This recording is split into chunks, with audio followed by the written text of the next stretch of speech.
Hello everyone, আপোনালোকে চাবলৈ আৰম্ভ কৰিছে আপোনাৰ আপোনজনে এগ্ৰি এডুকেশ্যনৰ মই বিজমণ্ডাৰ আৰু আৰম্ভ কৰিছো আৰু এটা নতুন ক্লাছ আৰু আজি আকৌ এটা মেথছৰ প্ৰেক্টিছ ক্লাছ লৈ আহিছো যেহেতু পৰীক্ষা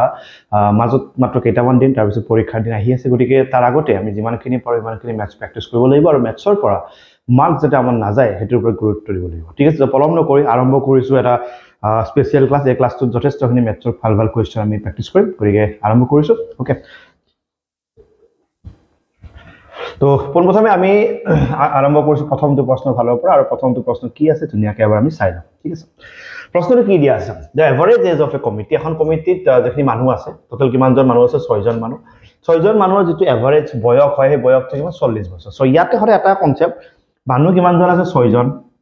এভাৰেজ কিমান 40 প্ৰতিজনৰ কিমান আমি নাজানো এজনৰ কিমান কে আছে বয়স আমি নাজানো বাট আমি এটা বস্তু জানো এভাৰেজ বয়স যদি 40 হয় 6 জন যদি মানুহ থাকে তেওঁলোকৰ বয়সটো মিলি 6 4 গুণ 24 দ্যাট মিন্স 240 বছৰ মানে 6 জনৰ মিলি পেলে 240 ব্যক্তিগতভাৱে কাৰ কিমান আমি নাজানো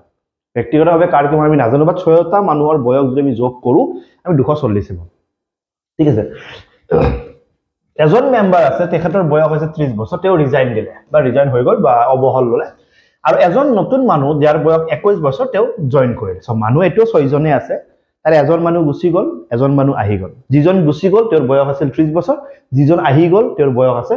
21 বছৰ এটা আমি ক'ব লাগে নতুন এভাৰেজটো কিমান হয় চোৱা এতিয়া যি 6 জন মানুহ প্ৰথমতে আছিল তেওঁলোকৰ বয়স মিলি পেলা টোটাল কিমান বয়স আছিল 240 বয়স আছিল তাৰপৰা এজন মানুহ গুছি গল মানে মাইনাস কোনজন মানুহ গুছি গল 30 বয়সৰ মানুহজন গুছি গল ঠিকে আছে তাছত এজন মানুহ আহি গল মানে প্লাস কিমান বয়সৰ মানুহ আহি গল 21 বয়সৰ মানুহ আহি গল এটা বৰ্তমান ভাবাছো মানুহ কেইজন আছে এটো মানুহ 6 জনে আছে এজন গৈছে যদি এজন আহিছে ন তো 6 জনে আছে গতি আকো এভাৰেজ বুলি কলে কি গম পাবা ইতে নতুন ইয়তৰ যোনটো যোগফল বয়সৰ এই বয়সৰ যোগফলটো এনেকুৱা হৈ আছে আগতে ইমান আছিল 30 বয়সৰ মানুহ গুছি গল এটো বয়স আহি গল দ্যাট মিন্স আকো যদি এভাৰেজ উলাব লাগে এই টোটালটো আমি কি দি হৰণ কৰিব লাগিব যদি 6টা মানুহ থাকে 6 দি হৰণ কৰিবলে 5টা মানুহ যদি 5 দি হৰণ কৰিব তো কেইটা মানুহ আছে এটো 6টা মানুহ আমি কি দি হৰণ কৰিম 6 দি হৰণ কৰিম ঠিক আছে এটো বাইটো গলে কিমান 210 লগত আকো কিমান আছে 21 ডিভাইডেড বাই কিমান 6 ইয়াতে 0 একে 1 2 একে কিমান 3 ইয়াতে আকো 2 ডিভাইডেড বাই কিমান 6 তো কিমান হ'ব তো 6 দি তুমি বৰ বেছি 3 বাৰ দিব পাৰিবা 6 3 18 ইফালে 5 থাকিল 51 8 6 গুণ কিমান 48 দশমিক 49 50 51 30 থাকিল 6 5 গুণ কিমান 3 তুমি आंसर কিমান হ'ব 38.5 ইজ দ্য आंसर আছে ইয়েস অপচন বি টোৰ আছে 38.5 গতি এভাৰেজৰ প্ৰশ্ন খুব চৰ্চাত থাকিব এভাৰেজৰ প্ৰশ্ন মিস নামাৰে এভাৰেজৰ প্ৰশ্ন আইব কৰি বিভিন্ন ধৰণৰ এভাৰেজৰ প্ৰশ্ন মই কৰাই আছো তুমি সাগে মোটাত কৰি আছা গতি এনেকৈ টপিকবোৰ এৰিব নোৱাৰা কিছুমান টপিক এৰিব লাগিব কিন্তু এনেকৈ টপিক এৰিব নোৱাৰা two positive integers a and b a আৰু b দুটা সংখ্যা আছে আৰু a মানে আমাক কিমান দিয়া আছে a মানে আমাক দিয়া আছে x cube into y square এটো আমাৰ a হয় আৰু b মানে আমাক কিমান দিয়া আছে x into y cube তো ইয়াতে যদি b এর ভ্যালু কি দিয়া আছে x into y cube ঠিক আছে ইয়াতে জিনটো x আৰু y আছে হিয়ৰ দুটা প্ৰাইম নাম্বাৰ তো প্ৰাইম নাম্বাৰ মানে যে মৌলিক সংখ্যা আৰু মৌলিক সংখ্যা মানে হৈছে কি ইয়াতে x আৰু y টো ভাঙিব নোৱাৰো মানে x টো ধৰা 2 কিউব 2 টো ভাঙিব নোৱাৰো y টো সপোজ 3 3 টো আকৌ ভাঙিব নোৱাৰো ঠিক আছে ইয়াতে x আৰু y দুটা মৌলিক সংখ্যা ইয়াতে আকৌ আমি ভাঙিব নোৱাৰো এতিয়া কথা হৈছে আমি উলাব কি লাগে HCF মানে হিয়ৰ গখাও উলাব লাগে ওকে তো আমি জানো যদি কাৰোবাৰ আমি HCF বা গখাও উলাব যাও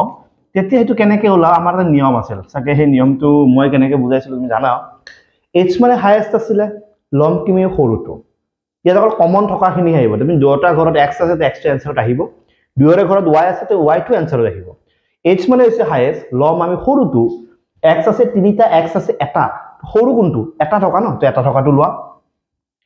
y আছে দুটা y আছে তিনিটা h মানে ডাঙৰ কি লম আমি সৰুটো তো দুটা আৰু তিনটা সৰুটো কোনটো হয় দুটা গটিকে কি হ'ব x y square এনেকা অপচন yes অপচন বি আছে x y square LCM আৰু HCF ৰিলেটেড টপিক সাবা কামত আহিব হেল্প কৰিব তোমাক পৰীক্ষা বুজি পাইছা সবে অসুবিধা একো নাই ইয়াৰ পিছৰ প্ৰশ্নটো ভাল আগবঢ়ছ হ'ব কম টাইমত কিমানটা প্ৰেক্টিস কৰিব পাৰছ আমি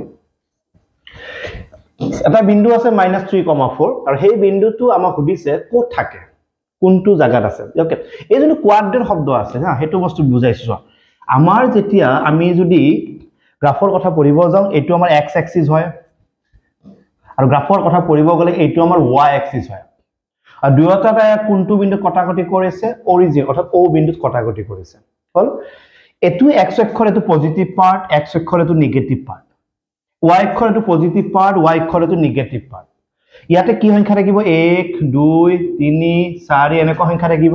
ইয়াতে এটো -1 -2 -3 এনেকুৱা সংখ্যা থাকিব ইয়াতে এটো 1 2 3 4 এনেকুৱা সংখ্যা থাকিব ইয়াতে কি থাকিব -1 -2 -3 এনেকুৱা সংখ্যা থাকিব হল আৰু ইয়াতে যে তুমি চাৰিটা পাৰ্ট দেখিছা হে পাৰ্ট গটা এটা কি বুলি কয় কোৱাড্ৰেন্ট বুলি কয় কোৱাড্ৰেন্ট যাক অসমীয়াত আমি চক বুলি কম ওকে চক বুলি কম কোন এনেকুৱা লেখা থাকে গটিকে কিতাপত বেলেগ বেলেগ টাইপত লেখা থাকে বাট চক বুলি কম টোটাল কিমানটা চক চাৰিটা এটো হৈছে কোৱাড্ৰেন্ট নম্বৰ 1 তুমি চক নম্বৰ 1 এটো চক নম্বৰ 2 এটো চক নম্বৰ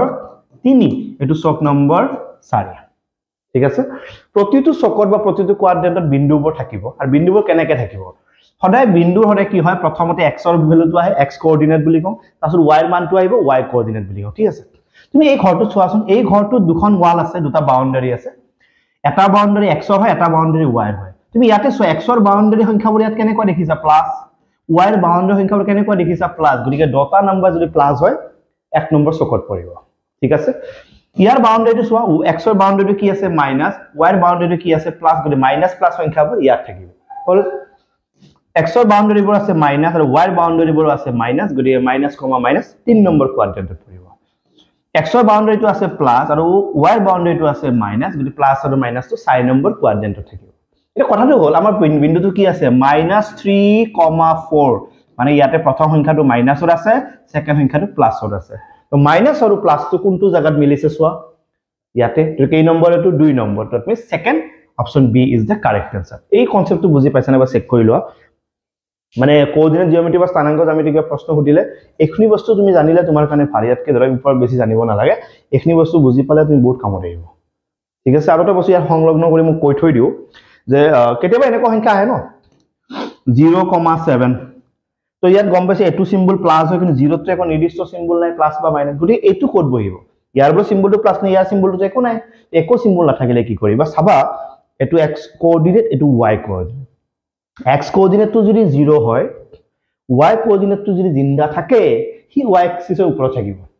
ইয়াৰ মিনিং কৰিছে কি x ৰ মানুহ নাই কোনো অকল আমাৰে মানুহ আছে তো আমাৰ লাইনত থাকিব ক'ত থাকিব এই লাইনডালৰ ওপৰত থাকিব কাৰো ঘৰত নুখুমাই আৰু যদি এনেকুৱা হয় প্ৰথমটো আছে সেকেন্ডটো 0 ইয়াৰ হৈছে কি y ৰ কোনো মানুহে নাই অকল x ৰে মানুহ আছে x ৰ ৰাস্তাটোৰ ওপৰত থাকিব আৰু কাৰো ঘৰত নুখুমাই অনলি x এক্সিসৰ ওপৰত থাকিব এই দুটা বস্তু মনত ৰাখিবা সুধিলে যাতে কৰিব পৰা বুজি পাইছা সবে ইয়াৰ পিছৰটো কম ওকে এই দুখন গাইডবুক হয় এখন অসমীয়া মিডিয়াম গাইডবুক আৰু ইংলিশ মিডিয়াম গাইডবুক আৰু দুই এখন গাইডবুক अवेलेबल আছে ইয়াত অকল অসমীয়া মিডিয়ামত গোটেই বস্তু নোটস পাবা প্ৰেক্টিস কোৱেশ্চন গোটেইবোৰ থাকিব প্ৰিভিয়াস ইয়াৰ কোৱেশ্চন থাকিব আৰু ইংলিশ মিডিয়ামত থাকিব যিমানখিনি যি আছে গোটেইখিনি একলা থাকিব গতিকে যাক যেটো লাগে লব পৰা এটলিষ্ট হেল্প কৰিব গোটেইখিনি একেলগে এটা পেকেজ হৈ আছে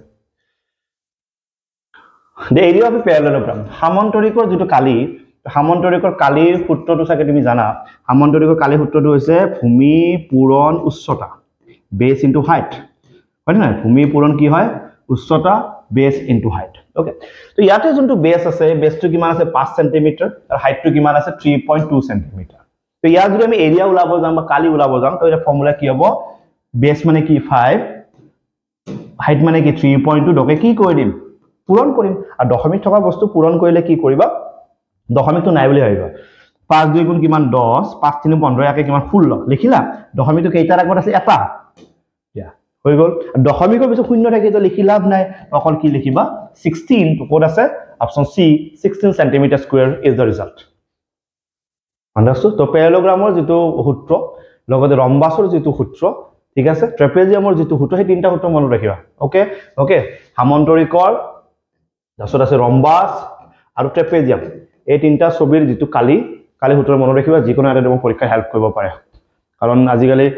ৰেক্টেঙ্গুলাৰ স্কোয়াৰ কমকে আহা কৰিছে কাৰণ এটা বহুত বেছি হৈ গৈছে গৈ এই তিনটা চান্স সবতকে বেছি থাকে গৈ এই তিনটাৰ যোনটো কালি সূত্ৰ মনত ৰাখিবা হ'ব ক্লিয়াৰ সবটা চাগে আছে কন্টেন্ট ইয়াৰ পিছৰ প্ৰশ্নটো চাও The multiplicative inverse of 2/3 2/3 multiplicative ইয়াত দুটা বস্তু তুমি জানিব লাগিব এটা আছে additive inverse এটা আছে additive inverse আৰু এটা আছে multiplicative inverse additive inverse মানে আছে যোগাত্মক বিপৰীত আৰু multiplicative inverse মানে আছে গুণাত্মক বিপৰীত দুটা পাৰ্থক্য কি যদি যেতিয়া additive inverse কথা কব সংখ্যাটো যেই না থাকক সংখ্যাটো একো লক্ষণ নকৰিবা যেনেকৈ আছে তেনেকৈ থাকিব কেৱল আগৰ চিম্বলডাল চেঞ্জ হ'ব প্লাছ থাকিলে মাইনাছ হ'ব আৰু মাইনাছ থাকিলে প্লাছ হ'ব এইটো কাৰ কথা কৈ আছো মই এডিটিভ ইনভাৰ্স যাক আমি যোগাত্মক বিপৰীত বুলি কওঁ আৰু যদি মাল্টিপ্লিকেটিভ ইনভাৰ্স থাকে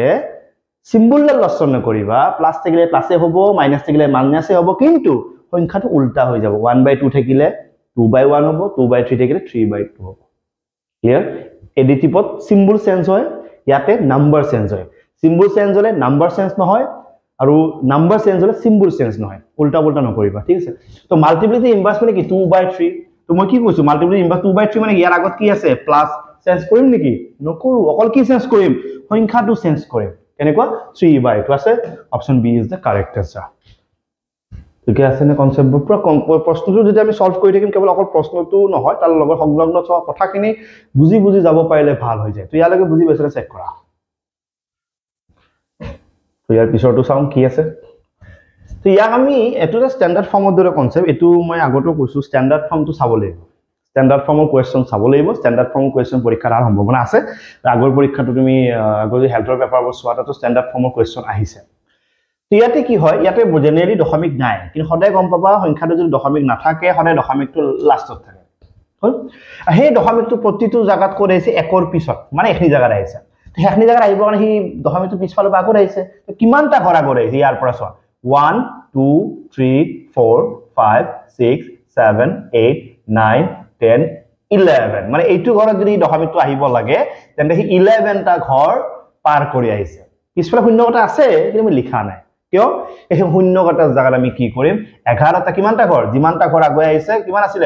1 2 3 4 5 6 7 8 9 10 11 তো 10 টু দি পাৱাৰ কি দিব লাগিব তুমি 11 বুজি পাইছা আৰু উল্টাকে গলে ওপৰত মাইনাস আছে কিবা এনেকৈ হয় দশমিকটো ইয়াত আছে ইফালে যাব বিচাৰি আছে দশমিকটো যদি ইফালে যায় 11 টা ঘৰ -11 দশমিকটো যদি ইফালে আহে +11 মনত থাকিব clear this option A is the correct answer হ'ব পাইছা বুজি what is the mean proportional okay proportional তিনটা বস্তু চাৰিটা বস্তু চাই থবা এটা mean proportional মধ্য সমানুপাতিক এটা আছে চতুৰ্থ সমানুপাতিক fourth proportional এটা আছে third proportional তৃতীয় সমানুপাতিক সেই তিনটা বস্তু চাই থৈ দিবা কৰবাত তোমাৰ কামত আহি যাব পাৰে আৰু অহাৰ সম্ভাৱনা আছে এটা সংখ্যা আছে 9 এটা সংখ্যা আছে 16 কি লাগে mean মানে মধ্য সমানুপাতিক বুলি ক'লে ইয়াৰ মাজৰ এটা সংখ্যা আমি নাজানো টোটাল সংখ্যা কিন্তু তিনিটা মধ্য সমানুপাতিক বুলি ক'লে টোটাল সংখ্যা তিনিটা কাৰণ দুটা দিয়া থাকে এটা যদি ওলাব লাগে তাৰপিছ টোটাল সংখ্যা তিনিটা এটো নিজে গম পাব তুমি ঠিক আছে যেতিয়া তিনিটা সংখ্যা আমি তিনিটা সংখ্যা আমি সমানুপাতিক কৰিব নোৱাৰো কাৰণ আমাৰ চাৰিটা সংখ্যা লাগে তো তাৰে যোনটো মাজৰ সংখ্যা মানে মাজৰ সংখ্যাটো দুবাৰ তুমি লিখি পেলাই দুটা বুলি ভাবিব লাগে কেনেবা দেখো কব থাৰ্ড প্ৰপৰ্চনেল ওলোৱা তৃতীয় সমানুপাতিক এটা দুটা 4 দিয়া আছে এটা 7 দিয়া আছে তো তৃতীয় সমানুপাতিক মানে y টোটাল কিমান হ'ল তিনটা ইয়াতে তুমি কাক দুবাৰ লিখিবা 7 টোক দুবাৰ লিখিবা মানে মাজত যোনি থাকিব তাক দুবাৰ লিখিব লাগে ঠিক আছে মধ্য সমানুপাতিক মানে মই মাজত লিখিছো x এক ওলাব লাগে টোটাল তিনটা হৈ গ'ল ইয়াক মই দুবাৰ লিখিছো আৰু সমানুপাতিকত লিখাৰ লগে লগে ইয়াৰ এটা নিজৰ ৰুল আছে ৰুলটো এনেকুৱা প্ৰথমটো আৰু লাষ্টটো পূৰণ কৰি আৰু মাজত দুটা পূৰণ কৰে মাজত দুটা পূৰণ কৰিলে কি হ'ব x * x স্কয়াৰ আৰু প্ৰথমটো আৰু লাষ্টটো পূৰণ কৰিলে কি হ'ব 9 * 16 দুটা কি হৈ যাব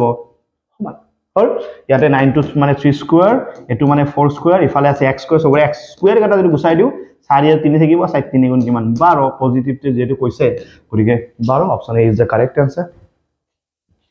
ঠিক আছে না সবৰে প্ৰবলেম নাই তো সমানুপাতিক চাব লাগিব প্ৰপৰ্চনেল বুলি যাক কম এই বিষয়টো তুমি চাব লাগিব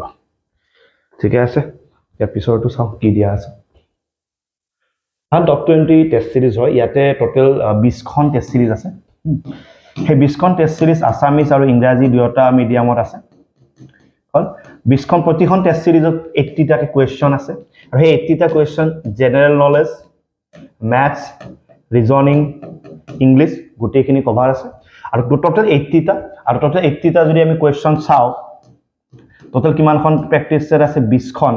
টোটাল 8 গুণ কিমান 16 দুটা শূন্য তাৰপি 1600 ইয়াত কোৱেশ্চন আছে আৰু 1600 কোৱেশ্চন উইথ সলিউশনও আছে মানে প্ৰথমতে তুমি এখন কেনেকৈ কৰিব লাগে এনে কিতাপ হিচাপে ডাইৰেক্টলি পঢ়িব নালাগে ইয়াত প্ল্যানিং কৰিবলৈ আজি মই এখন প্ৰেক্টিস সেট কৰিম এখন তুমি টেষ্ট সিৰিজ এখন ওলালা তুমি নিজে প্ৰেক্টিস সেট পুৰা কৰি গম পালা যে মই 80 টাৰ 20 টাহে পাৰিছো তাৰ পিছত তুমি সলিউশনখিনি চাবা কিয় নোৱাৰিলা 2 নম্বৰখন কৰিলা আৰু কমি গল অলপ 20 টা বাৰ তুমি 10 টা বাৰ নোৱাৰা হলা তাৰপিছত 5 টা লাষ্টলৈকে যেতিয়া যাবা তেতিয়া গম পাবা কমপ্লিট পাৰিব কাৰণ 20 খন টেষ্ট সিৰিজ মানে সলভ কৰা মানে একদম বেড আমিতো অনলাইন কৰি থাকা কিন্তু হাতত কিতাপ বা এনেকুৱা পেপাৰ টাইপত যেতিয়া হাতত থাকিব এটা মেটেৰিয়েল সবতকৈ বেছি প্ৰেক্টিছ হয় আৰু কুৱেশ্যন সেই লেভেলটো পুৰা ধুনীয়াকৈ মিলোৱা আছে ওকে তো ট্ৰাই কৰি চাব পাৰা অনলাইনত পাবা কিতাপৰ দোকানত পাবা য'তে বিচাৰ pustakia.com পাবা ওকে কুৱেশ্যনটো চোৱা which of the following has the largest valley চাৰিটা কোনটো আটাইতকৈ ডাঙৰ কোনটো আটাইতকৈ সৰু এনেকুৱা কেতিয়াও সুধিব পাৰে চ' এইটো যদি মই ভাঙিব যাওঁ 32 আছে তলত দশমিকৰ পিছত দুটা নম্বৰ আছে কাৰণে দশমিকটো উঠাই দিলে ওপৰত কি আহিব দুটা শূন্য আহিব হৈ গ'ল এটা দশমিকটো দিব নালাগে কাৰণ শূন্য দুটা আহিল না তো অকল কোন থাকিব 005 মানে হৈছে 5 হল পাঁচেদি ইয়াক কাটিছো দুইবাৰ ইয়াত আছে শূন্য তো শূন্যটো এনেকৈ থাকিল 2 2 গুণ কিমান 4 3 2 গুণ 6 তো 640 ইয়াত দশমিকটো ওপৰত আছে ওপৰৰ পৰা যদি দশমিকটো মই গুচাই দিওঁ তলত কি আহিব তলত বহিব 100 তলত কোনি আছে আৰু 50 কিন্তু গমে পাইছো তলতটো ডাঙৰ হৈ আছে মাকে 5000 মান হৈ আছে হয়নে তলতটো ডাঙৰ ওপৰতটো সৰু হলে আনসাৰটো দশমিকতে আহিব গতি ই অলৰেডি ডাঙৰ পাই আছে তো গতিকে ইয়াক ভাঙিব লগা নাই আৰু ডাঙৰ উঠিছে তো ডাঙৰ ই দশমিক নাই ই ডাঙৰ হৈ আছে ই দশমিকৰ ওলাব কাৰণ ওপৰতটো সৰু নেক্সটটো চাও তলতটো দশমিকটো গুচালে ওপৰত 100 আহিব ওপৰতটো দশমিকটো গুচালে তলত 10 আহিব তো ওপৰত দশমিক বৰ্তমান নাই আৰু তলতো দশমিক বৰ্তমান নাই শূন্য শূন্য কাটিলো পাছেৰে কেইবাৰ গল দুবাৰ 2 2 গুণ 4 3 2 গুণ কিমান 6 64 ঠিক আছে ইয়াৰ ওপৰতটো দশমিক আছে ওপৰতটো দশমিকটো যদি মই গুচাই দিও তলত 10 আহিব কাৰণ এটাৰ আগত দশমিক আছে আৰু তলত কোনি আছে 50 আকৌ তলতটো ডাঙৰ হৈ আছে 500 আৰু 30 কৰি ইয়াৰ আনসাৰটো দশমিকৰ ওলাব তো আমি যেটো ডাঙৰ ভ্যালু ওলাইছে তো দাজু দশমিক মানে সৰু হয় ইয়াৰ সৰু ই সবতকৈ বেছি ডাঙৰ অপচন এ টো আমাৰ শুদ্ধ উত্তৰ অপচন এ টো আমাৰ শুদ্ধ উত্তৰ ঠিক আছে অসুবিধা হোৱা নাই আৰু কেইটামান টপিক আজি আহিব নতুন টপিক মই আনিম অলপ পিছত ওয়ার্ড প্ৰবলেমৰ কথা বহুতে কৈ আছে যে বয়সৰ ৰিলেটেড কোৱেশ্চন বা ওয়াৰ্ড প্ৰবলেম কেনেকৈ আহিব আমি কৰাই দিম হাইট এণ্ড ডিসটেন্স একবাৰ পঢ়াই দিম কৰবাত লাগি যাব পাৰে গতিকে সেই দুটা টপিক আপকামিং আহি আছে গতিকে ক্লাছবোৰ চাই থাকিবা বহুত বেছি কামত আহিব which of the following is equal to 1 তলৰ কোনটো 1 হয় তুমি চাগে জানা যেতিয়া কাৰোবাৰ ওপৰত যেটা পাৱাৰ হিচাপে 0 থাকে তাৰ ভ্যালুটো সদায় 1 এটো জানা ন ওকে তো এটো মানে 1 এটো মানে 1 এটো মানে 1 তিনকে প্লাস কৰিলে কিমান হ'ব 3 কিনা মই সুধিছে কোনটো 1 ৰ সমান এটো 1 minus 1 আকৌ এটো 1 minus 1 means 0 into 1 this means equal to কিমান 0 কিনা মোক লাগে 1 1 এটো 1 তিনকে যদি ইনটু কৰো একেন আনসারটো কি পাইছো 1 good option B is the correct answer 1 into 1 option B is the correct answer ঠিক আছে না পরিষ্কার হবে ক্লিয়ার হ'ব তো অলপ পাৰা হৈছে না নাই মানে অকমান হয়তো কমিছে তো আপকামিং দুটা টপিক আছে word problem and height and distance অতি সোনকালে আহি আছে এটা ক্লাসও চাব লাগিব সিস্টেমেটিক চাই থাকা মই লিমিটেড দিম বহুত বেছি ওভাৰ কৰি নিদু ক্লাস যাতে তুমি এনেকৈ খেলিমেলি হৈ যায় গতি মই অলপ ক্লাস কম দিও বাট ভালকে দিব চেষ্টা কৰক গতিকে কমকে চোৱা বাট ভাল চোৱা ঠিক আছে গতিকে টাইমটো সেভ হৈ যাব তো নেক্সট ইম্পৰ্টেন্ট টপিক দুটা আহি আছে অপেক্ষা কৰা ধুনীয়াকৈ চাই লওক কপিত লিখি লওক কিবা সুবিধা হলে কমেন্ট কৰিবা লগত আছো হেল্প কৰিম ওকে চাই থাকিব আপোনালোক আপোন চেনেল ইগাৰ দিছে থ্যাংক ইউ সো মাচ